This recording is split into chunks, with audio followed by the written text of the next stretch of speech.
All right, here she is, one of the most glamorous stars ever in television, and of course coming from Dynasty, which still goes on.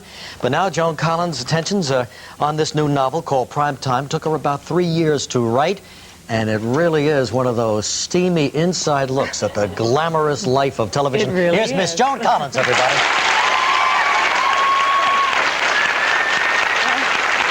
Hi, Joan. Hi, Regis. Joan, not feeling that terrific this morning.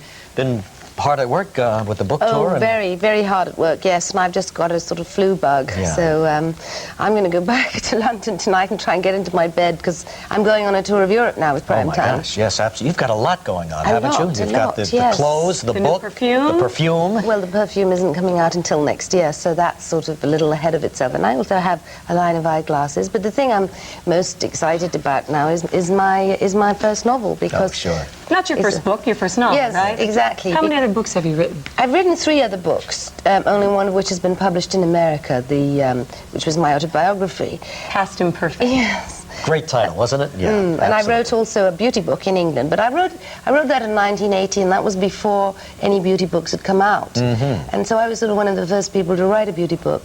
And then they said, write it in America. I said, no, everybody's done it. The World and His Wife, dogs have written beauty books. That's right, they have. Well, so, but it took you a while to write this. I suppose you were busy with the TV show and so on. What would you do? Write it when you had the chance and then take a little time off? Yes, well, that's what I did. I would write it in sort of great bursts of...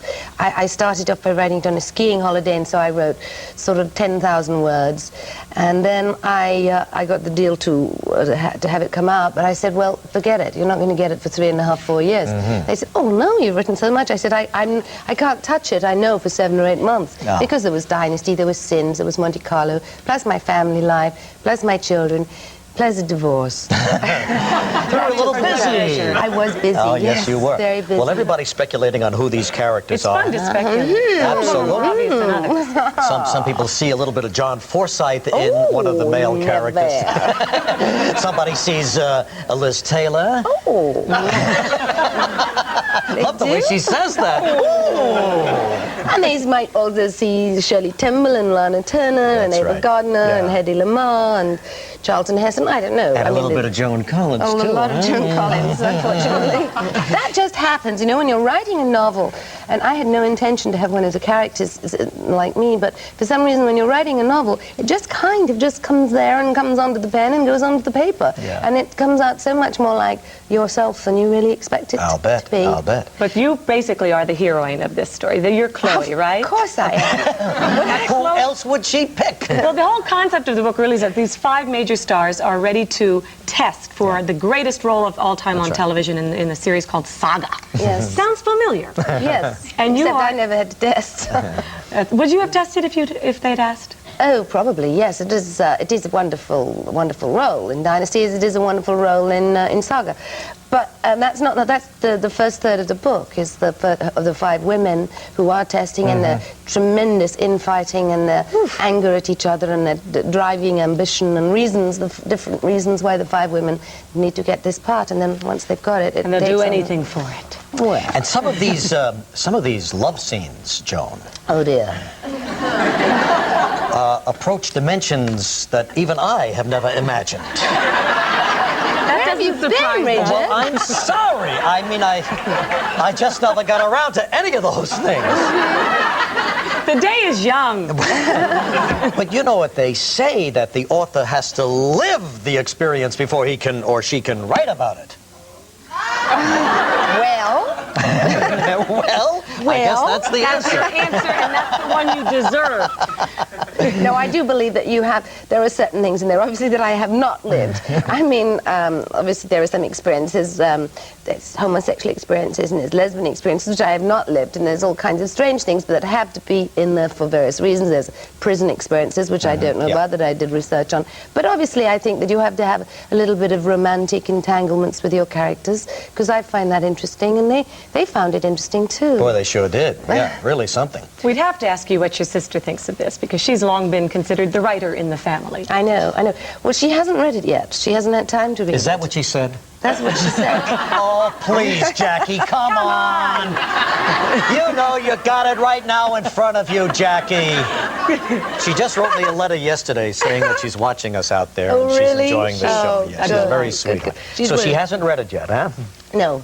Well, you're going to show her a thing or two when she reads this. Well, I hope she likes it. Joe, what is your day like? I mean, you know, when you're not working, when you're not on one of your projects, And not battling the flu. how do you go to Yes. the supermarket? Well, they just go to... In California, you know, it's not like being in New York or in Chicago or a big city in America where they're not used to seeing celebrities, really. You can just go to any supermarket in Hollywood or Beverly Hills normally, unless you go where the tourists are. The tourists, like we have lots of tourists in certain areas, like Rodeo Drive. Yes. I can't really go to Rodeo Drive, but I can go to a supermarket in, say, Westwood or Pacific Palisades because they're so used to seeing people there. But I don't really care for going to supermarkets too much because... Because why, Joan? How do you eat? How does the woman eat? Well, I do have. Spago. I do Spago, yes. Very good. No, I have somebody who cooks for me. I have a houseman who's really good, and he brings me my veggies and my raw foods. And Do you my- watch your diet? Oh, yes, of But course. look at that skin. It looks great, Oh, huh? yes, yes. You have to. You have to, because that's the thing about supermarkets. You go into a supermarket, I have to go and I have to get some yogurt and some peaches or, you know, a can of something. And if you have one of those things, you come out and it's piled to the top. That's Mine for sure. always You're is. buying all the wrong stuff. Yes, and then it is. And I'm, of course, being frugal bent, I always feel, well, I have to eat this because I bought it. That's right. So I don't go to supermarkets. Now, Joan, I know you've been just divorced last year, but do you think you'll ever get married again? I don't think so, Regis. No, I don't really see the point in getting married.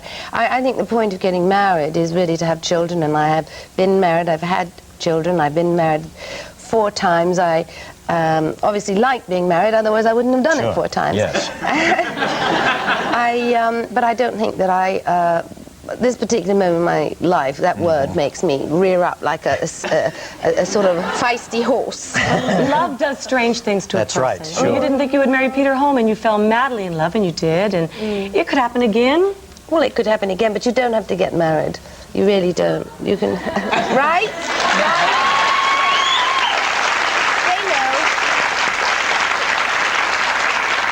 That's right, Joan. Fall in love, have some fun, but why do you want to get married again? Yeah. Are you married? Yes, I'm And married. happily sure. married? How many times? Well, nobody said happily married. I mean, let's not get too personal about it. He happens to be married to one of the greatest ladies in the world. He does have a happy one. I have God a happy only one. knows how, Love but he you. does. Now, one other thing, the last time that we met and we had a wonderful interview, it was about 7-8 years ago about your daughter. It was a year or two Katie. after her horrendous accident.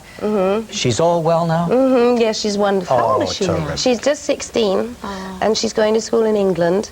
And I'll be seeing her later tonight because I'm catching the plane back. Well, that was a Yes. chapter in your life, Yes. huh? Joan Collins Yes. just dropped out of everything and nursed her daughter back to health, and it didn't take Well, she was in a few coma weeks. for 7-8 weeks, and she was not expected to live. Yeah. And The James- heroine in your book has got a very, very tender relationship with her daughter. Yes, yes, That she's an came from illegitimate personal daughter experience. that she can't acknowledge because she had her when she was very young, and so it's a big sort of one of the things in the book is that she can't tell anybody about it because it'd be considered to be very shocking. Yes. Because at that particular time it was shocking to have an illegitimate daughter.